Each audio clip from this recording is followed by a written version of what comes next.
So, where, oh, where in this universe of energetic dance moves do we want to go today? Today's Sunday. The new moon here on the West Coast was around 5 o'clock this morning. And I talked a little bit about this last week. And there's always, insights, shall we say, that show up in any moment. Well, this morning or in this moment's insight, looking at the sun and moon dancing together there, always the initiation of a new cycle. And you look, so the sun is a representation of vitality. There's this undulating potency of energy that sun represents. It's in Leo, so the sun is excited to be right there at the forefront of our consciousness. And this new moon this morning, what is it that we as citizens are ready to initiate on this next lunar cycle? Because that's always what a lunar new moon represents.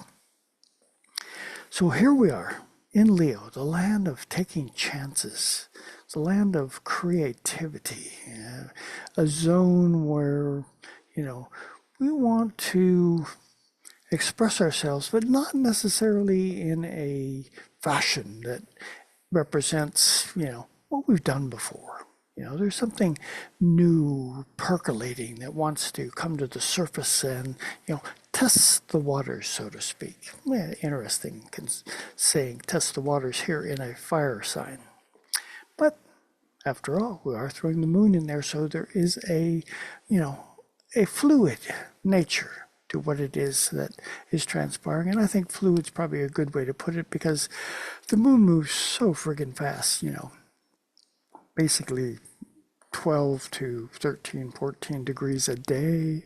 And we are going to do this dance into the new lunar moment, or the lunar unfolding of energy that is inviting us to play, Leo, the land of play. There's a curiosity that comes into the land of Leo that wants to investigate things, What does it mean to put yourself out there? Do I care what the responses are going to be? Yeah, some people more so than others. I'm kind of like, I have to put myself out there because the planets, they demand it of me. This is not something that I sense I have a choice in. Well, we always have choices. But I've made the choice to each week take a good look at certain factors of that energy quotient that the week from the planetary perspective has in store for myself. Essentially, I try and view this in a broader perspective, in that I see things, and there's a lot of astrologers that put out things at each new moon, or any day, mind you, from their perspective. And I think it's a good idea to pay attention to what it is that each of us has to say. And there's a reason why there are that many of us different astrologers around. It's because there are that many different versions of people around that whose energies resonate more effectively with versions of this celestial dance process that we're all about. And since we're here on Earth, all of us, we are tasked, if you will, with a process where we might allow our soul journey to be experimental enough that it's going to create some level of growth for us to, you know, do the dance with. Here it is Sunday, 8 o'clock this morning. Well, 5 o'clock this morning was when the new moon was. You can see the moon is a couple of degrees past the sun already. And this week, factors that come into play are the sextile, an energy of 60-ish degrees between two signs. I'll read you a little snippet here on what the sextile can mean, because what it is when a sextile is 60 degrees, these are two signs of the zodiac usually involved that there's a resonance, if you will, between them so that things can get done in some fashion. Empowerment through synthesis. Organizing creative impulses. Hey, we're in Leo right now. Creative impulses they're up. That's meeting the mentor. Now there's a thought. Charm. Both planets are infusing each other with new ideas and energy. And the other aspect, I'm bringing this up because of this sextile here between Neptune and Pluto. It's an out of sign sextile, but each of these planets is so friggin' close to a transition between signs, Pluto going back into Capricorn and Neptune wandering away from its next adjunct into Aries.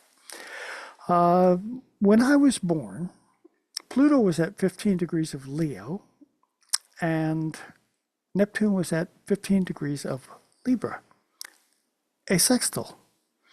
And these planets have been moving for the 75 years that I've been alive, in and out of this sextile energy.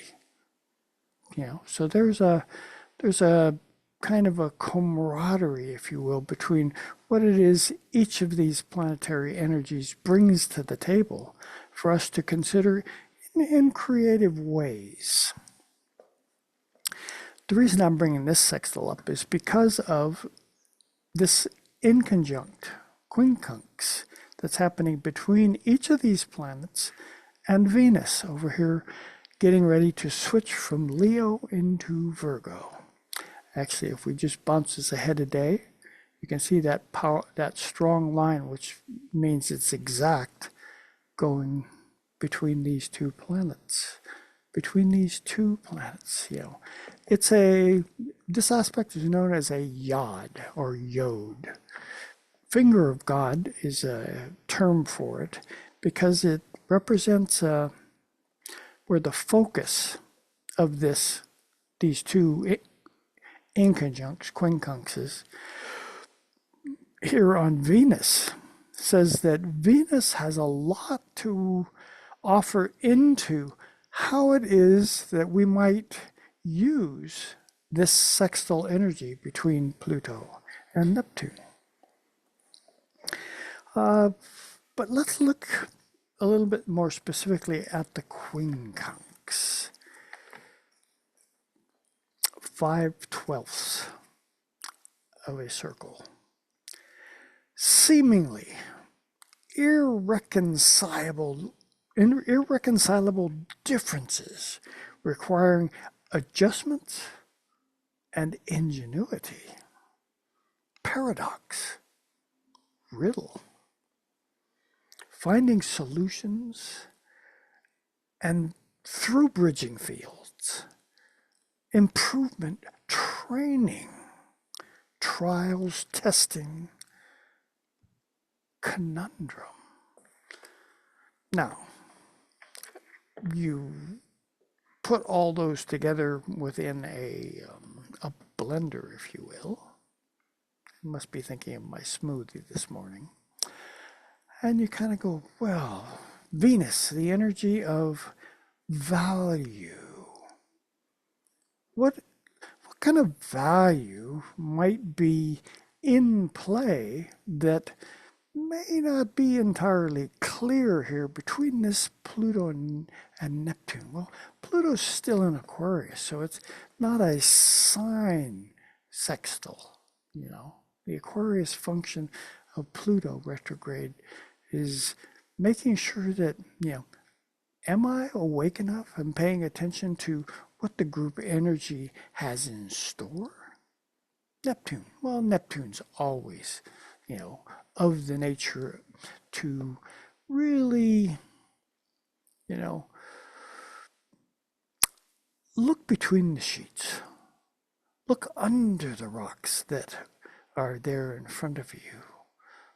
There are discoveries awaiting that are going to expand your depth of awareness. That's Neptune's function, to essentially, you know, pour the waters of truth upon something to see what flushes out. Pluto is to, you know, totally transubstantiate, transform something from what it was to what it can be. Not always successfully, but that option, it's there. And Venus over there, you know, value and, you know, also partnership. The experience of how do we balance the dance that we do with one another.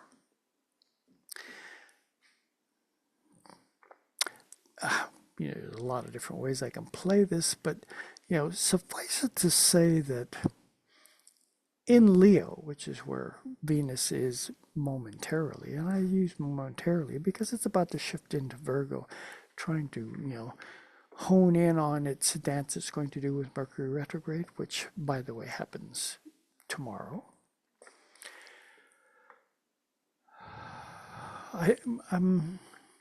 I'm drawn to the Leonian version of partnership.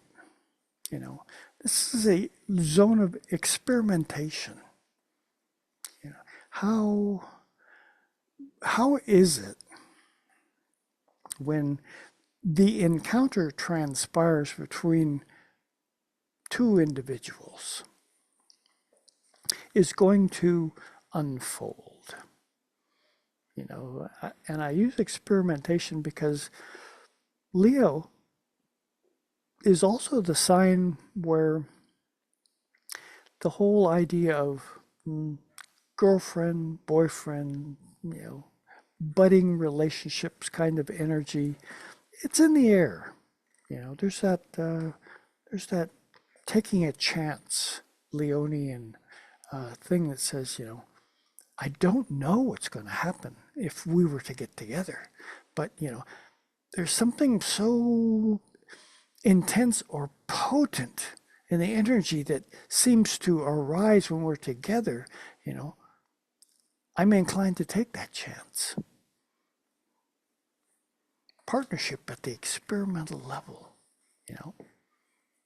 Can we be intimate? Should we be intimate? It is on the table. After all, it's Leo, the sun, that vitality, that driving force in our particular solar system is beckoning us to experiment with one another. Anyway, Venus, at the crux of this yod, is it's beckoning just a little bit stronger, you know, at this last degree of Leo, you know. I'm sensing the energy's about to change. Yeah, we're going from Leo into Virgo. Virgo is the land where responsibility puts in an appearance. It's more the organized kind of energy. Leo, not necessarily the case. There, you know, that creativity is, you know, sometimes so swept up in that, you know, dance of creativity that it doesn't really think that much about the ramifications of what could be born. And I'm using that quite specifically because one of the other things that Leo also can have a and attachment to is children. Oh, yeah, that is one of the possibilities that, these smitten moments leading to intimacy could generate.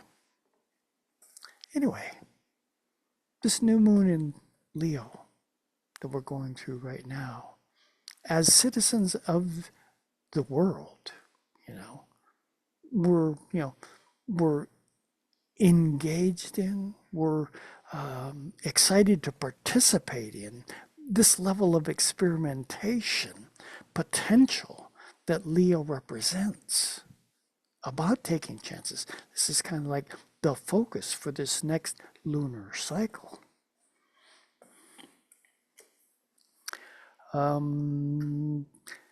Okay.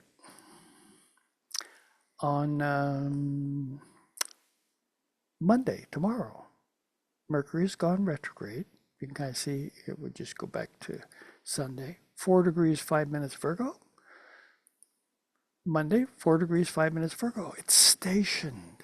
It's right there. There's a focus of that mercurial energy in a sign that it rules, saying that, how might it be most beneficial to utilize the energy of this particular Mercury retrograde cycle that begins tomorrow and lasts for 3 weeks or something like that. I don't have it written down how long it lasts, but usually about 3 weeks. I could take a gander at my annual chart and see. Let's see, it goes till, almost the whole month, 28th.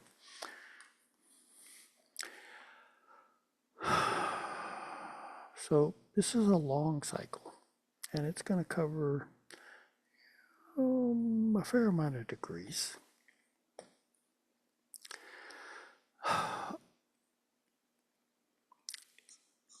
Actually, Leo is going to finish out during this Mercury retrograde cycle, while Mercury is spending most of his time in Leo, and we go into Virgo. And that's a song for another day. We're headed that way. This week, however, what day are we on here? Oh yeah, back to Monday. Tuesday. When I was looking over this week, we'll get back to our sextile again, remember? Sextile is what I was talking about.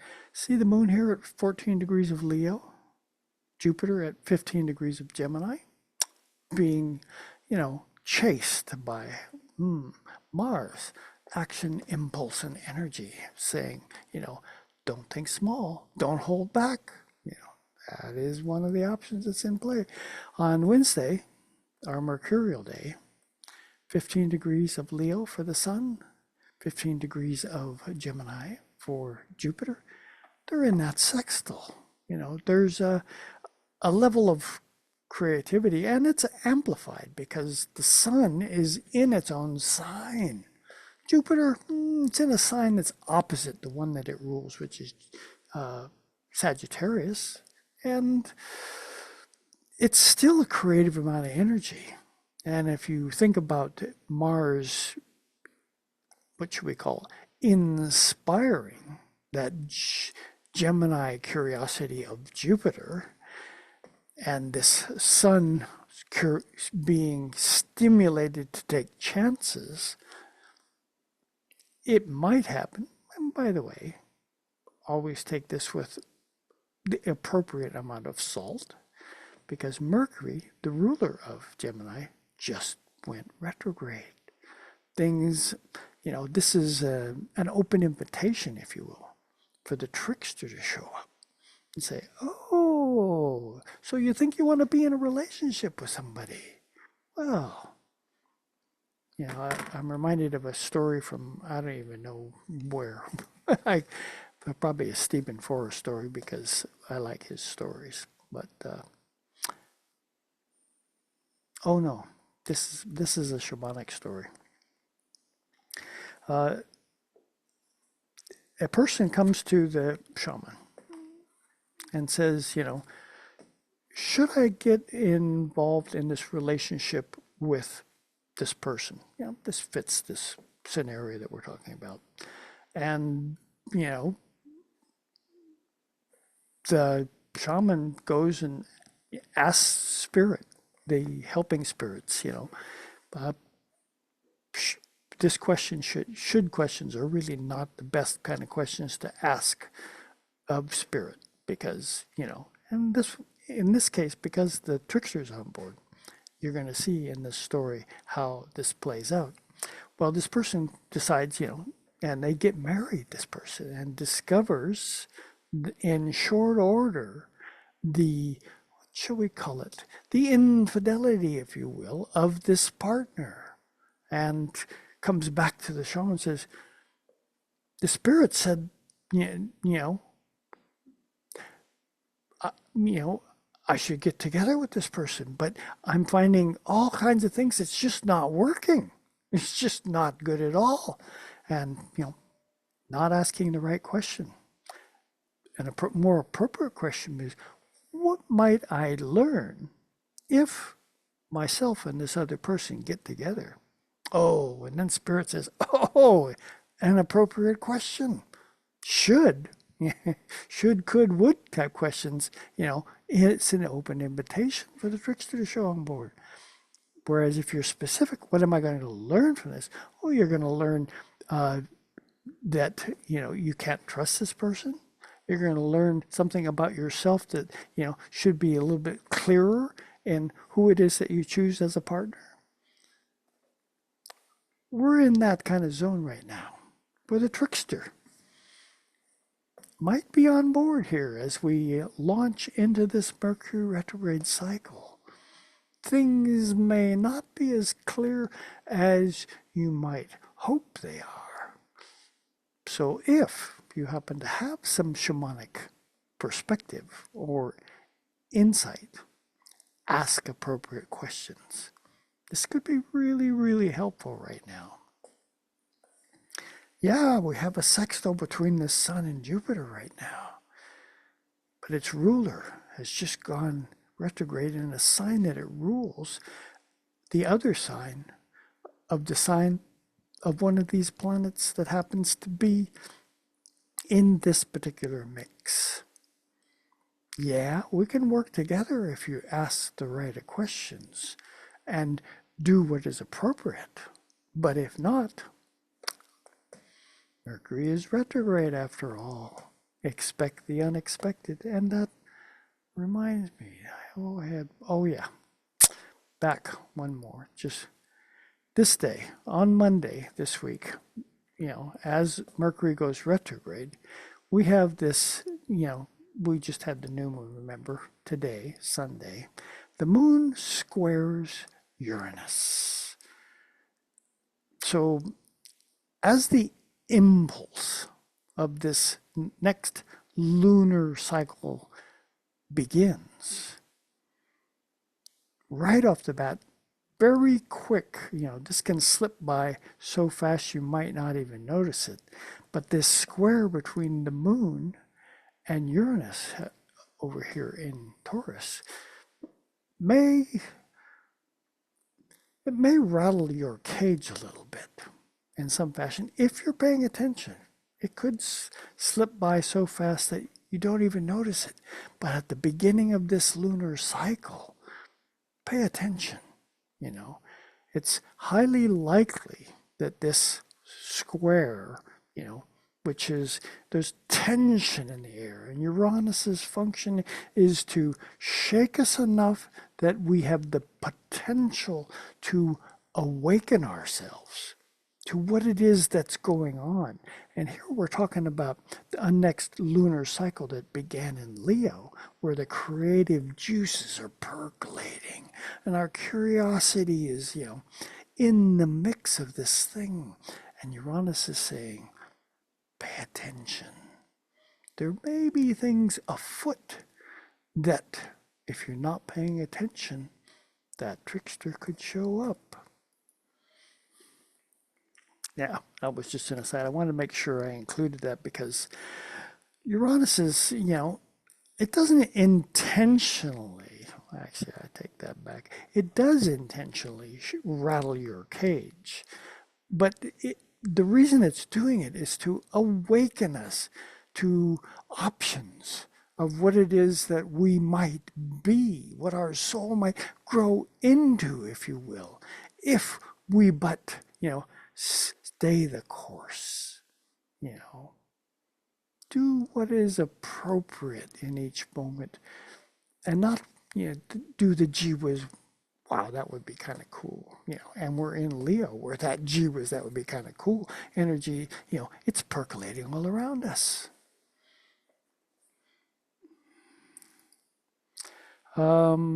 Just going through the rest of the week, we do by Sunday, on Sunday here, we have, you see the moon makes its first quarter to the sun up here in Scorpio, probably about 19 or 20 degrees.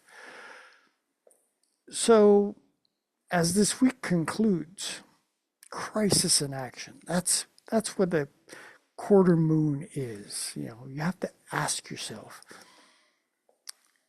was I appropriate in what it was I was induced, inclined, inspired to set in motion at that last new moon that happened on Sunday, today, the 4th? That's what that first quarter moon is about, saying, it seems like, it's just a possibility that I've opened up a can of worms that is, and the worms are going in all kinds of different directions. Do I have control of this? This is the kind of question that this particular new moon in Scorpio is saying, there's an intensity, Scorpio, an intensity in this experience going on right now that, I know I probably signed up for it, but was I thinking clearly when I did? There are mysteries within the realm of Scorpio that ask us deep and penetrating questions. And that's the kind of energy that this first quarter moon is bringing for us to ponder. We're still in the Leo zone. There's still a lot of potential creativity and taking chances afoot. Are they appropriate? That is the question. That is all I've got for this particular week. And if anyone is so inspired, please contact me, because the individual chart, as I keep trying to intimate, is so much more profound than this shotgun type blast of a week of astrology. Is in an astrological reading. We're going to, look a lot more deeply and more penetrating into the soul dance that you chose. And if the decisions that you continue to make are appropriate for what it is that your spirit is inclined to open into. So ciao for now, and next week we'll see where that's going to lead. We'll be in our Mercury retrograde cycle, so hopefully you've set up the right things to take care of during Mercury retrograde. And always, always, always make sure you're really, really clear before you, make the commitment during Mercury retrograde. Might there be something you overlook? If you're in too much of a hurry, highly likely. So, next week, my friends. Ciao.